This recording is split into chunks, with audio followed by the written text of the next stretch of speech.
Welcome back, dear friends. Thank you for joining us again on this path of deep reflection, heart-centered learning, and spiritual awakening. Whether you're returning for another dose of ancient wisdom or discovering this channel for the first time, I'm deeply honored by your presence. Here, we open up the timeless teachings of the Dharma and allow them to breathe through our modern lives, revealing what is eternal in the midst of what is temporary. Today's subject is one that sits at the foundation of the entire spiritual path. It's a question that every practitioner must face, whether you've been studying Buddhism for decades or are just beginning. What is the right way to study and practice the Dharma? At first glance, it seems simple. You read the sutras, you attend teachings, you meditate, you chant, you bow, you dedicate merit. And all these are indeed part of the journey. But beneath all of them lies a deeper question. What is the heart behind your practice? What is the quality of mind you bring to the path? Because the truth is, you can do all the right things for all the wrong reasons. And when that happens, not only does the Dharma fail to transform your life, it can actually become another form of ego, another distraction, another way of hiding from your own truth. So let's go deeply into this. Let's talk about what it really means to study the Dharma, and how a single shift in the way you approach practice can completely change your spiritual destiny. Let me begin with a story. There was once a woman named Huizen. She lived in a coastal town and ran a successful business. She was known for her sharp mind and disciplined nature, but behind the scenes, her life was falling apart. Her husband left her for another woman. Her son became addicted to drugs. Her business began to crumble. And in the midst of this chaos, she began to ask, why is this happening to me? She had always considered herself a good person. She didn't lie, she didn't steal. She paid her taxes. She helped her neighbors, but none of it seemed to protect her from suffering. Then one day, out of sheer desperation, she walked into a temple.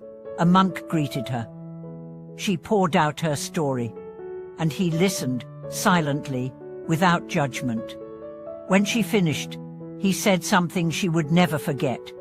Life is not punishing you, he said. It's waking you up. He then handed her a copy of the Heart Sutra and said, don't read it to escape. Read it to see. That was the beginning. She started going to the temple weekly. Then daily, she began chanting, meditating, attending Dharma talks, but more importantly, she began to question her motivations. She realized she had been trying to use Buddhism like a lucky charm to get what she wanted, to make her pain go away. She wasn't seeking truth, she was seeking comfort. This realization changed everything. She stopped asking, how can I fix my life? And started asking, what is my mind doing right now? She began to notice how she clung to outcomes, how she resented the past, how she judged herself and others constantly. She began to soften. She began to listen. She began to see. Years later, she didn't rebuild her business. She didn't get her husband back. Her son eventually entered rehab. But what changed was her heart. She found a quiet joy that didn't depend on circumstances. She became a source of wisdom for others in her community. She said, before, I thought the Dharma would change my life. But what it really changed was me. And that's the core of today's teaching. Real practice doesn't begin with methods. It begins with intention. Why are you studying the Dharma? To gain blessings, to escape pain, to gain wisdom and superiority, or to truly wake up from delusion? Let me tell you something that might surprise you. The Buddha never taught the Dharma to make people feel better. He taught it to liberate them.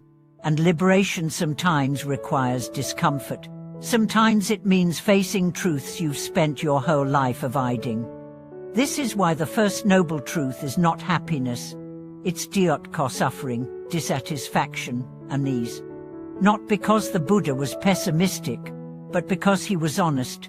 He knew that until we fully face the reality of suffering, we can't transcend it. So when you study the Dharma, don't look for relief. Look for truth. And truth starts with your own mind. It starts by noticing when your practice becomes mechanical, when you recite mantras without presence, when you attend teachings just to tick the box, when you listen to Dharma talks just to feel superior to others, when you post your practice on social media hoping for likes instead of insight. None of this is inherently bad, but it reveals a deep danger: spiritual materialism.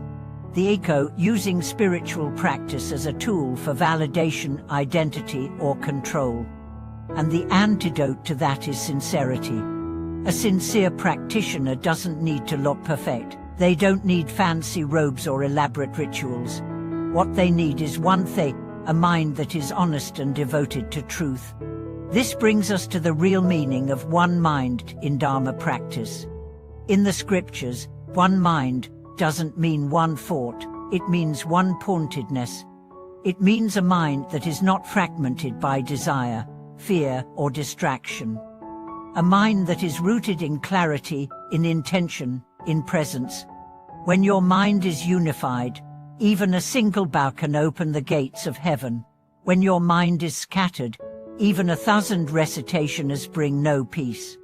There's a saying in the Zen tradition: the moment of true mind is more powerful than a lifetime of empty ritual. So ask yourself, when you study, are you fully present? When you meditate, are you truly watching your mind or just waiting for the bell to ring? When you chant, are you pouring your heart into each syllable or just hoping to earn merit? This is the challenge, but it's also the invitation. Because once you start practicing with one mind, everything becomes Dharma. Washing dishes becomes a meditation. Driving to work becomes a teaching. Even suffering becomes a doorway. Let me share one final story. There was a teacher who asked his student, "What is your deepest wish?" The student replied, "To be free from suffering." The teacher asked, "What are you doing to fulfill that wish?" "I meditate every morning. I chant every evening. I study the sutras." The teacher nodded, then said, "And what kind of mind do you bring to these actions?" The student paused. "Mostly a mind of impatience," he admitted. "I keep waiting for results." The teacher smiled and said, "Then your practice is not wrong, but your heart is still looking outward. Bring it home. Don't chant to be free. Chant because this moment deserves your full devotion." That one sentence changed the student's life. And it can change yours too. So I leave you with this. Study the Dharma not to become special, but to become real. Practice not to escape life, but to live it fully. Meditate not to find peace, but to see clearly.